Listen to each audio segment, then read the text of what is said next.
তুমি এখনই এই স্থান পরিত্যাগ করো সতী, এবং যে তোমাকে পাঠিয়েছে তাকে গিয়ে বলো তাকে আমি দেবতা বলে মানি না, এক শ্মশানবাসী ভিক্ষুক।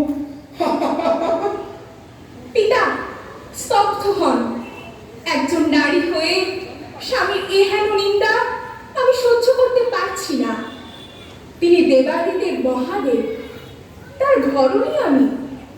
আজ আমি সতী এই স্থানে আমার এই দেহ ত্যাগ করব। যে কানে আমি আমার স্বামীর নিন্দা শুনেছি সেই দেহ আমি রাখবো না। আজ এই যজ্ঞের আগুনে আমি নিজেকে আহুতি দেব।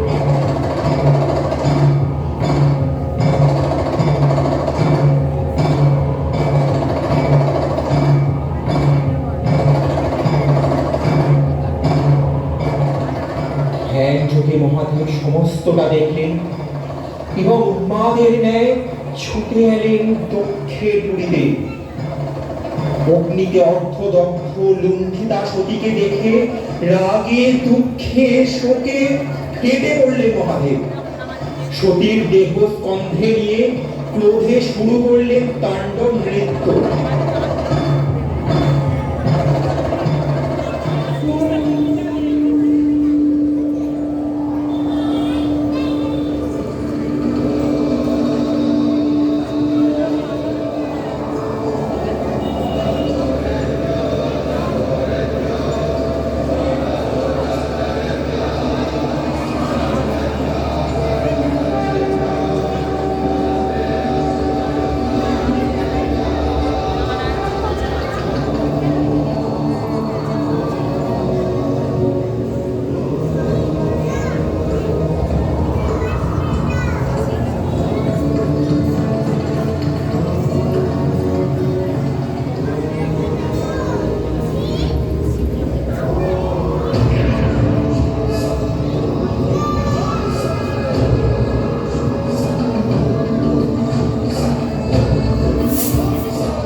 দেবতা ভয়ে ত্রস্ত হয়ে ওঠেন।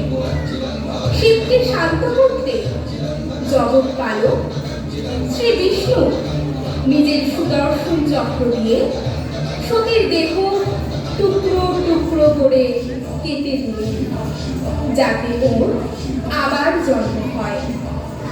শিবের ক্রোধের অগ্নি ধীরে ধীরে সতী পরিণত হয়। সতীর দেহের 51টি টুকরো 51টি স্থানে পড়ে 51টি সতীপীঠ তৈরি হয়।